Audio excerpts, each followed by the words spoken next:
So I just finished reading Notes to an Actor. The book could be summarized as act, react, act, react, act, react. But I don't think that would do much good.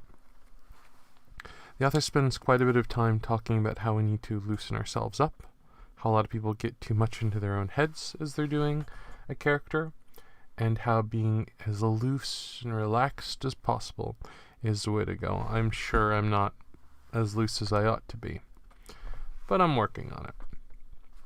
That said, I'm not exactly an actor.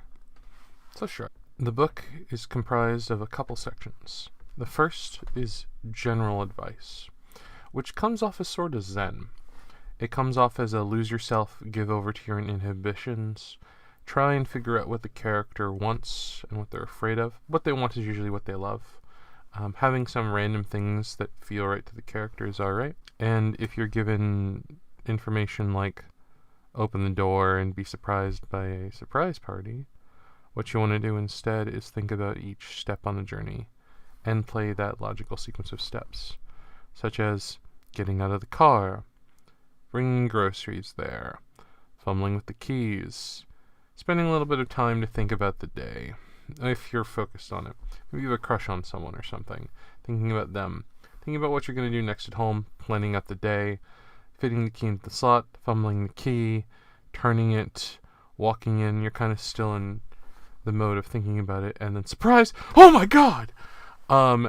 Thinking about that instead of just walking through the door and getting hit by all these people, because that feels like you're going from point A to point B and you know what's going to happen already. But if I had to say like one lesson that the book is teaching, it's be zen, be relaxed, be impulsive, be mad, be awkward.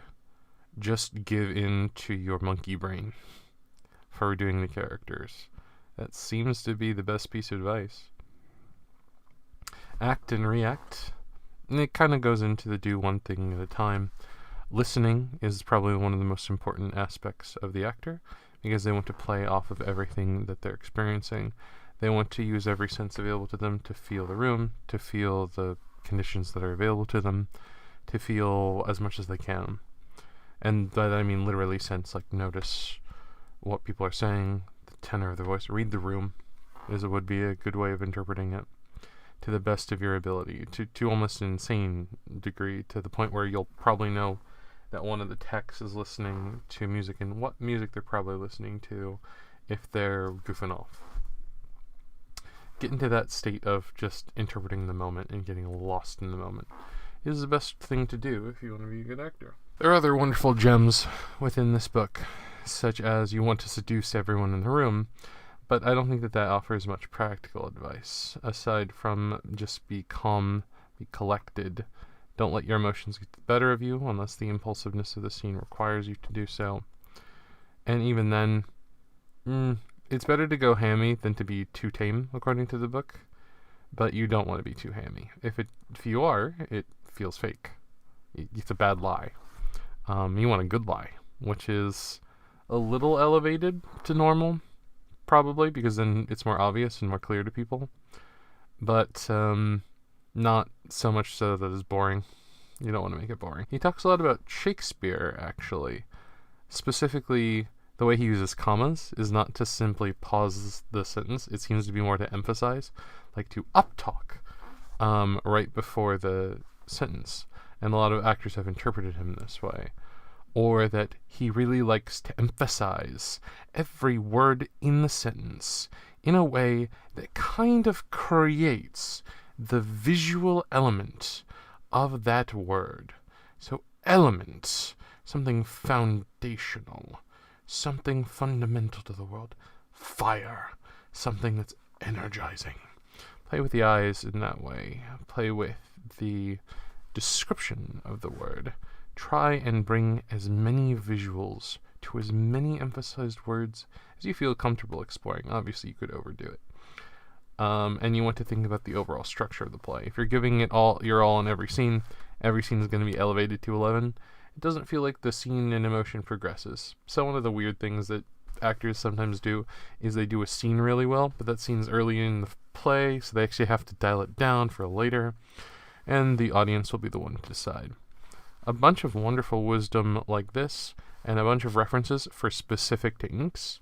For the author, it looks like a lot of the heady techniques are mostly to diagnose your own problems and make sure you actually know what you're doing.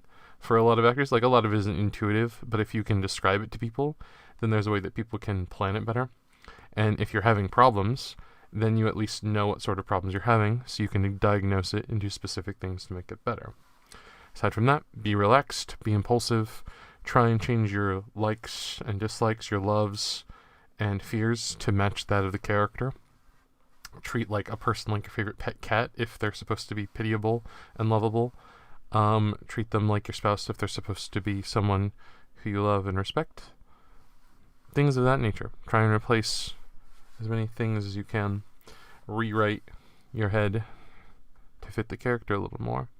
Then jump in. I hope that I've done the book justice with this short and declarative statement on what it tells, as well as what it leads to other books. I think that this will actually make me understand how I'm storytelling a little bit better. I hope you enjoyed, and I will see you tomorrow. Or maybe not, based on the fact that these seem to be coming out after midnight. That's a rendering issue. Sorry about that. But, unless I have another rendering issue, I'll see you tomorrow. Bye, everyone. Act smart. Act tough. Act like you don't give enough. Polish skills until they sheen. Act like we want to within a dream.